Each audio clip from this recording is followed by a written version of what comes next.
Kıymetli dostlar, hepinizi saygı ve sevgiyle selamlıyorum.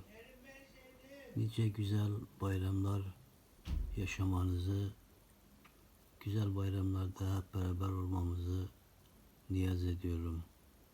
Nevruz bayramınız mübarek olsun.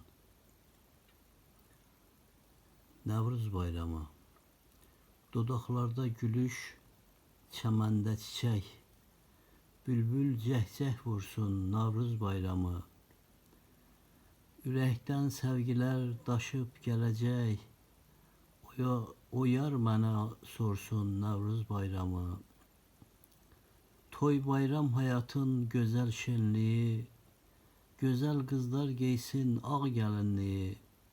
Şad olsun gönüller, sev güzelliği, oyna şenlik olsun Navruz bayramı. Baharı müjdeler çəmən çiçekti, maraldı kızların gülden göçekti. Sevip sevilenler hey gülecekti, seven ürek sorsun Navruz bayramı. Təbiət qar boran çiçekli ağaç, çiçek ətirləri her cana ilaç. Əmircan, sevinçle uyan gözün aç, dene söyle dünya dursun Navruz bayramı.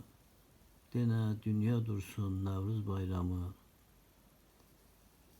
Yazan ve okuyan Emir Şıktaş.